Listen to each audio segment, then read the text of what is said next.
السلام علیکم. ہمارے چینل بیا اور مالا پر خوش آمدید. اگر آپ ہمارے اس چینل پر پہلی دفعہ آئے ہیں یا آپ نے ابھی تک سبسکرائب نہیں کیا تو بیا اور مالا کو سبسکرائب کرنا نہ بھولیے. میرا نام درخشاں خاتون ہے. میرے 2 ہی بچے ہیں جن کی پرورش ہم میاں بیوی نے بہت ناز و نام سے کی ہے. ہماری ساری امیدیں ہمارے دونوں بچوں سے وابستہ تھیں. فطری بات ہے کہ والدین بیٹی کو پرایا دھن سمجھتے ہیں جبکہ بیٹے کو اپنے بڑھاپے کا سہارا.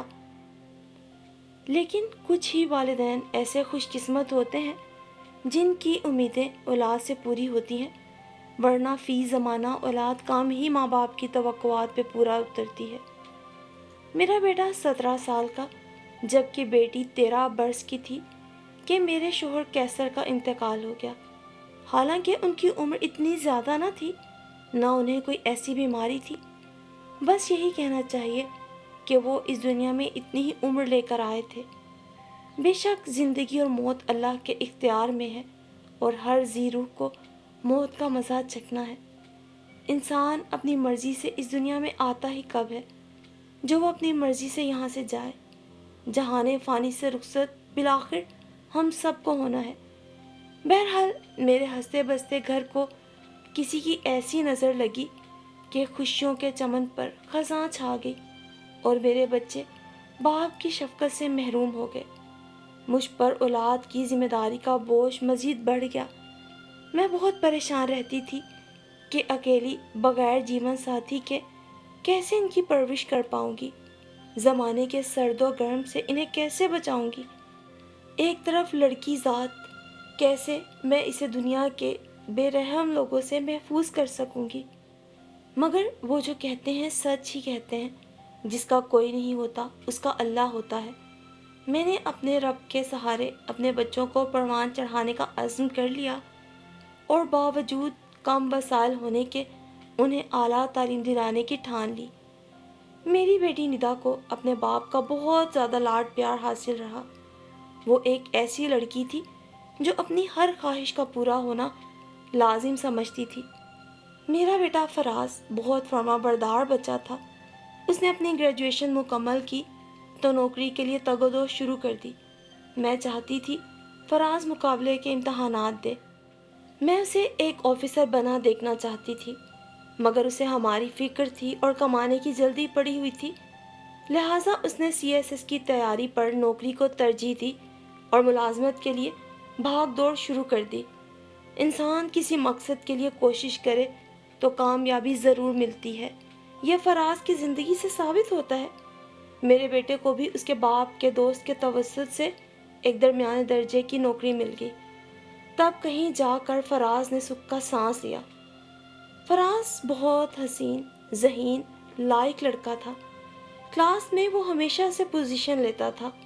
غیر معمولی ذہانت اللہ نے اسے عطا کر رکھی تھی. لیکن اسے فکر تھی تو اپنی ماں اور بہن کی کہ اس کی ماں کو مزید مشقت نہ اٹھانا پڑے اور اس کی بہن کا اعلیٰ تعلیم کا خواب پورا ہو سکے. ندا فراز کی نسبت بہت زیادہ خود پسند تھی، صرف اپنے بارے میں ہی سوچتی تھی. اس نے جو ہی FA کیا رٹ لگا دی کہ اسے فائن آرٹ میں ماسٹرز کرنا ہے، جبکہ ہمارے علاقے میں کالج ایسا نہ تھا کہ اسے وہاں داخل کرایا جا سکتا، بلکہ اس کے لیے ہمیں قصور سے لاہور جانا لازم تھا. ندا کے نمبر بہت اچھے آئے تھے، اسے داخلہ بھی مل سکتا تھا، لیکن جس کالج میں وہ داخلہ لینا چاہتی تھی وہاں کا خرچہ بہت زیادہ تھا. یہی نہیں، ہاسٹل میں رہنے کا بھی مسئلہ تھا. فراز نہیں چاہتا تھا کہ اس کی بہن ہاسٹل میں رہ کر وہاں کی مشکلات اور مسائل میں گر کے پریشان ہو. اس نے ندا کو سمجھایا کسی نزدیکی شہر کے کالج میں داخلہ لے لو، لیکن وہ نہ مانی اور اپنی ضد پہ اڑی رہی. فراز کو بھی ندا بہت پیاری تھی. وہ اس کی آنکھوں میں آنسو نہیں دیکھ سکتا تھا. لہٰذا اس نے مجھے کہا، امی جان آپ اسے داخلہ ٹیسٹ دینے دیں. اگر داخلہ ہو جاتا ہے تو آپ بھی ندا کے ساتھ لاہور چلی جانا. کسی مناسب جگہ میں اپنے دوست سے کہہ کر آپ کو کرائے پہ گھر دلوا دوں گا. تاکہ ندا ہاسٹل میں قیام کرنے کی بجائے آپ کے پاس رہے اور آپ وہاں اس کی دیکھ بھال کرتی رہیں۔ فراز ملازمت چھوڑ کے کراچی چلا گیا۔ اسے امید تھی وہاں اسے قصور کی نسبت اچھی ملازمت مل جائے گی اور وہ اتنا کما لے گا کہ ندا کی پڑھائی کے اخراجات بحسن و خوبی پورے ہو سکیں گے۔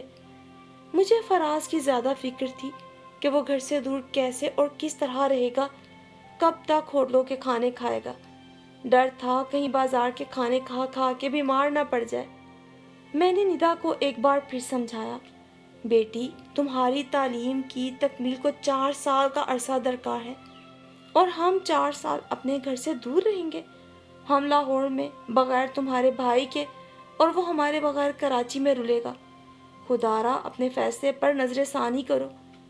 وہ بولی، جتنے حقوق بیٹے کے ہیں اتنے ہی بیٹی کے بھی ہیں۔ آپ بیٹے کے بارے میں اتنا سوچتی ہیں اور بیٹی ہی حق تلفی کرنا چاہتی ہیں۔ قصہ مختصر ندا نے اپنی منوائی اور میں اس کے ساتھ لاہور چلی آئی، جبکہ فراز کمانے کی خاطر کراچی روانہ ہو گیا۔ اسے وہاں اچھی ملازمت مل گئی، لیکن رہائش کا بڑا مسئلہ تھا۔ انہی دنوں جبکہ وہ ایک 3 درجے کے ہوٹل میں رہ رہا تھا، اس کی ملاقات ایک شخص سے ہو گئی جس نے فراز کو مشورہ دیا کہ اگر وہ زیادہ کمانا چاہتا ہے تو دبئی چلا جائے، وہاں اسے اچھا کمانے کے بہتر مواقع اور اچھی تنخواہ مل جائے گی۔ اس شخص کی دبئی میں اپنی دکان تھی، وہ بھی عرصے سے وہیں مقیم تھا۔ اس آدمی کا نام اویس تھا۔ اویس سے دوستی ہو گئی تو فراز دبئی چلا گیا، کیونکہ ہم سے وہ ویسے ہی الگ رہتا تھا۔ ہوٹل کا غیر معیاری کھانا کھانے سے اب اس کی صحت زیادہ متاثر ہونے لگی تھی۔ اویس نے دبئی میں فراز کی مدد کی اور ایک کمپنی میں اسے بہت اچھی نوکری دلوا دی۔ فراز اتنا کمانے لگا کہ ہم خوشحال ہی نہیں مالا مال ہو گئے۔ ادھر میں ندا کے ساتھ اس کی پڑھائی کے مکمل ہونے تک لاہور میں قیام پذیر ہونے پہ مجبور تھی۔ جوان بیٹی کو اکیلا شہر میں چھوڑ کر گھر بھی نہیں لوٹ سکتی تھی، جہاں ہمارا کوئی خاص واقف کار بھی نہیں۔ سچ شکر کہ جس کرائے کے گھر میں ہم رہ رہے تھے وہ لوگ بہت اچھے تھے۔ انہوں نے ہمارا بہت خیال رکھا اور ہمیں یہ احساس نہ ہونے دیا کہ ہم اس شہر میں اکیلے ہیں۔ مالک مکان ایک بیوہ خاتون تھی، جنہوں نے اپنے گھر کا ایک حصہ ہم ماں بیٹی کو کرائے پہ دیا ہوا تھا۔ 2 سال گزر گئے۔ اس دوران فراز 2 بار چند دنوں کے لیے پاکستان آیا، پھر واپس چلا گیا۔ اس کی کوشش تھی وہ زیادہ سے زیادہ کما لے تاکہ پھر ندا کی شادی کا فرض بھی بحسن و خوبی ادا کر سکے۔ دبئی میں اس کی ملاقات ایک ایسے شخص سے ہو گئی جو اس کا ہم وطن بھی تھا اور کمانے کی خاطر پردیس میں مقیم تھا۔ اس سے فراز کی جب اچھی سلام دعا ہو گئی تو چھٹی کے دنوں میں دونوں نے ایک ساتھ پاکستان آنے کا پروگرام بنا لیا۔ اس نوجوان کا نام توصیف تھا۔ دبئی سے فراز اور توصیف ساتھ آئے۔ وہ میرے بیٹے کو اپنے ساتھ اپنے گھر لے گیا۔ اس نے اپنے گھر والوں سے فراز کا تعارف کروایا۔ توصیف بھی اپنے والدین کا اکلوتا بیٹا تھا۔ 6 بہنوں کا اکلوتا بھائی۔ 5 بہنیں شادی شدہ تھیں، جبکہ ایک بہن ابھی کنواری تھی جس کا نام ماہ رخ تھا۔ ماہ رخ ایک خوبصورت لڑکی تھی۔ ان دنوں اس کے لیے توصیف کے والدین کو کسی اچھے اور کماؤ لڑکے کی تلاش بھی تھی۔ تبھی انہوں نے فراز کو دیکھا۔ انہیں میرا بیٹا پسند آ گیا، کیونکہ وہ تھا بھی پسندیدگی کے لائق۔ تعلیم یافتہ، باتمیز، خوش شکل ہونے کے ساتھ ساتھ سنجیدہ، متین اور بردبار تھا۔ نیک اطوار کا حامل اور محنتی۔ بھلا ایسے لڑکے کو کون پسند نہیں کرے گا؟ توصیف کے والدین کے علاوہ اس کے گھر والوں نے بھی فراز کو بہت پسند کیا۔ سبھی بہنیں باری باری اس سے ملنے آئیں اور ماہ رخ تو فراز کو دیکھتے ہی اس پہ فدا ہو گئی۔ انہوں نے اس کی بہت خاطر مدارت کی۔ وہ 4-5 دن ان کے گھر رہا اور ان لوگوں نے اسے کہیں اور آنے جانے نہ دیا۔ چھٹے روز اس نے مجھے فون کیا کہ امی میں لاہور میں ہوں، اگر ندا کی چھٹیاں ہیں تو ہم کچھ دن کے لیے اپنے گھر جائیں گے۔ ندا کو ایک ساتھ 10 چھٹیاں ملی تھی کیونکہ اس کے امتحانات ختم ہوئے تھے۔ میں نے فراز کو بتا دیا، بیٹا ہم جا سکتے ہیں، بہت دن ہو گئے ہیں، اپنے علاقائی گھر نہیں گئے، تمہارے ساتھ جائیں گے تو اور خوشی ہوگی۔ یوں ہم تینوں ماں بیٹا لاہور سے ایک ساتھ قصور آ گئے۔ ایک دن باتوں باتوں میں نے فراز سے اس کی شادی کا ذکر چھیڑا۔ میں اس کی شادی اپنی نند کی بیٹی حیا کے ساتھ کرنا چاہتی تھی، کیونکہ یہ بچی اپنی پیدائش کے دن سے میری نظروں کے سامنے پلی بڑھی تھی۔ وہ واقعی باحیا اور بدتمیز تھی، بہت اچھی عادات و خصال کی مالک۔ جب میں نے حیا کا نام لیا تو فراز نے کہا، ماں میں شادی خاندان میں نہیں کروں گا۔ لیکن کیوں؟ جبکہ تمہارے والد مرحوم کی یہ خواہش تھی کہ ان کی بھانجی سے تمہاری شادی کی جائے، پھر حیا میں کوئی کمی بھی نہیں؟ امی دراصل میں ایک لڑکی کو پسند کرتا ہوں، وہ میرے دوست کی بہن ہے۔ توصیف دبئی میں میرے ساتھ کام کرتا تھا، میں اسی کے ہمراہ پاکستان آیا ہوں اور 5 روز ان کے گھر پر قیام پذیر بھی رہا ہوں۔ بہت اچھے لوگ ہیں۔ آپ پلیز پھپھو کو کسی جھوٹی آس میں مت رکھیں، میں ان کی بیٹی سے شادی نہیں کر سکتا۔ فراز کا جواب سن کر مجھے دل ہی صدمہ ہوا، لیکن میں کیا کر سکتی تھی؟ فراز میرا اکلوتا بیٹا تھا جس نے ہمیشہ میرا خیال رکھا تھا۔ اب اگر اس کی خوشی کا خیال نہ کرتی تو یقیناً وہ مجھ سے بدظن ہو جاتا۔ میں نے کہا، ٹھیک ہے، مجھے ان لوگوں سے ملوا دینا۔ اگر اچھا گھرانہ ہوا اور لڑکی بھی نیک ہوئی تو میں ضرور تمہاری خوشی پوری کر دوں گی۔ واپس لاہور آئے تو فراز مجھے اور ندا کو توصیف کے گھر لے گیا۔ گھر مناسب جگہ پہ نہ تھا، ارد گرد کا علاقہ بھی کچھ اتنا اچھا نہ تھا، تاہم میں نے اس بات کو نظر انداز کر دیا کہ علاقے سے کیا فرق پڑتا ہے، اچھے برے لوگ ہر جگہ ہوتے ہیں، اصل فرق تو اس بات سے پڑتا ہے جن کے گھر ہم جا رہے ہیں وہ کیسے ہیں۔ اور اگر فراز تعریف کر رہا تھا تو یقیناً ان میں کوئی خوبی تو ہوگی۔ لیکن یہ کیا، جو ہی ہم گھر میں داخل ہوئے میں اور ندا ایک دوسرے کی صورت تکنے لگے۔ اس قدر بکھرا ہوا گھر کہ ہر چیز بے ٹھکانہ، دروازے سے داخل ہو کر اندر تک یوں لگتا تھا جیسے کہ کوئی چور سارا صفایا پھیر گئے۔ میز پہ ہاتھ رکھا تو چپچپاتی ہوئی، غرض کے رہن سہن ایسا جیسے یہاں ان پڑھ اجڑ لوگ رہتے ہیں۔ مگر توصیف کی بہنیں بہت ہنسمکھ اور والہانہ انداز سے ہمیں ملی۔ ان کی ماں گھر میں موجود نہ تھی، ان کا پوچھا تو بیٹیوں نے بتایا کہ پڑوس میں گئی ہیں۔ خیر ان کی بیٹیوں نے ان کو بلوایا کہ فراز کی والدہ اور بہن آئی ہیں، آپ آ جائیں۔ ہماری آمد کی اطلاع ہونے کے باوجود وہ کافی تاخیر سے آئیں اور آتے ہی صحن میں اپنے نواسوں کی پٹائی شروع کر دی کہ تم لوگ کیوں سب ادھر گھس آئے ہو۔ چونکہ بیٹیوں کے گھر پاس پاس تھے، وہ نانی کے گھر آنے کی عادی تھی۔ ان بیچاروں کو کیا خبر کہ یہاں خاص مہمان آئے ہوئے ہیں۔ وہ گلیوں میں جیسے گندے میلے اور ننگے پاؤں گھوم پھر رہے تھے، ماؤں کے پیچھے پیچھے ویسے ہی نانی کے گھر دوڑے چلے آئے۔ اس مار دھاڑ کے بعد انہیں خیال آیا کہ گھر میں مہمان موجود ہیں جو ان کی بیٹی کو دیکھنے آئے ہیں۔ ہم نے پوچھا، معروف کہاں ہے، اس سے ملوائیے ہمیں۔ ایک بہن دوسرے کمرے سے اسے بلا کر لائی۔ لڑکی واقعی خوش شکل تھی، لیکن اندازہ نہ ہو سکا کہ مزاجن کیسی ہے، کیونکہ وہ ہمارے سامنے خاموش بیٹھی رہی۔ میری ہر بات کا جواب اس نے بس ہوں ہاں میں دیا۔ لڑکی دیکھ کے گھر لوٹے تو فراز نے پوچھا، اماں کیسے لگے لوگ؟ لڑکی پسند آئی؟ بیٹے لڑکی تو لڑکی ہوتی ہے، اسے پسند یا ناپسند کیا کرنا، اپنی ہو پرائی ہو، سب کی بیٹیاں سانجھی ہیں، اس پر کیا نام دھروں، میں خود بیٹی والی ہوں، مگر مجھے گھرانہ بالکل پسند نہیں آیا۔ ندا نے بھی کہا، بھائی جان اگر آپ نے یہاں شادی کی تو زندگی کی سب سے بڑی غلطی کریں گے، آپ شادی حیا باجی سے ہی کریں، عمر بھر سکھی رہیں گے، آپ بھی اور ہم بھی۔ فراز کو برا لگا کہ ہمارے دماغ ابھی تک حیا پہ ہی اٹکے ہوئے ہیں، اسی لیے ہمیں معروف کے گھر والے نہیں بھائے۔ خیر میں نے یہ کہہ کے بات ٹال دی کہ ابھی ہم 2 سال مزید لاہور میں ہیں، میں ان کے یہاں آتی جاتی رہوں گی، 2-4 بار آنے جانے کے بعد ہی رشتے کے لیے ہاں کہی جائے گی، یہ عمر بھر کا فیصلہ ہے، ایک دفعہ ایک ملاقات پہ رشتہ طے نہیں کیا جا سکتا۔ فراز بھی میری بات سے قائل ہو گیا اور کچھ دن بعد دبئی واپس چلا گیا، لیکن اس کا توصیف کی بہنوں سے اب فون پہ رابطہ رہنے لگا تھا۔ معروف بھی فراز سے خوب بے تکلف ہو چکی تھی، اس بات کا مجھے علم نہ تھا۔ اپنے طور پر میں 2-4 بار ان کے گھر گئی، مگر ہر دفعہ ایک نئی مایوسی کے ساتھ لوٹی۔ لڑکے کہاں ان باریک بینیوں کا خیال کرتے ہیں جو ہم جیسی عورتیں دیکھتی ہیں۔ ایک بار میں ان کے گھر گئی تو ان کی بہنیں آپس میں لڑ رہی تھیں،